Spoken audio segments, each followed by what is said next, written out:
But how the question then becomes, how is it that this pathetic company can still maintain such market dominance? They're still making money hand over fist.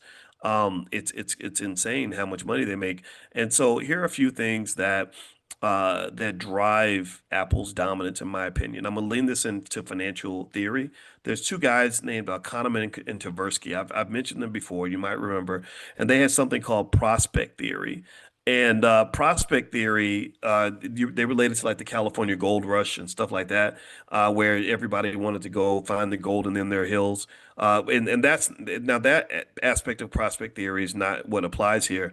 But the another aspect of prospect theory is that people hate losses more than they like gains. So a lot of times the fear of loss can dominate your decision making as opposed to the desire to gain something good.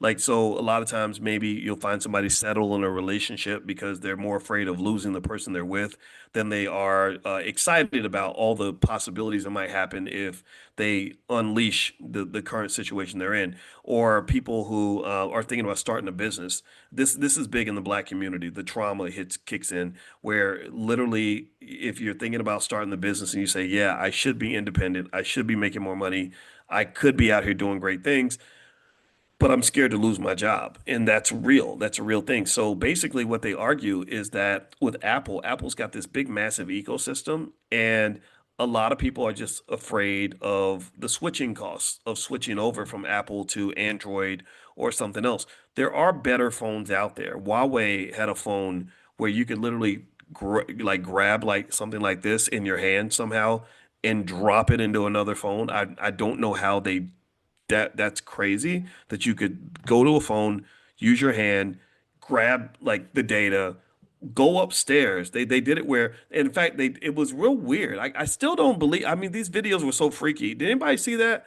Where Huawei literally they were like they showed where somebody grabbed the data out of the phone and I think they handed it to another person. That person goes upstairs on the elevator and goes to another phone and then drops the data into the phone.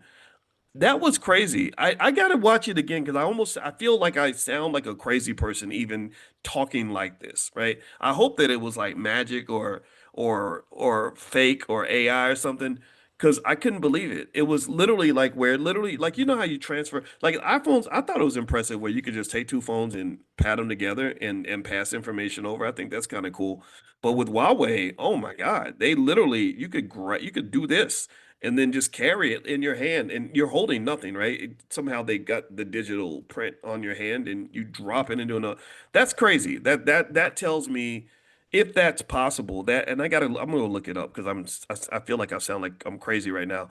Um, but that just makes me wonder like, okay, what else can they really do that they're not telling us about?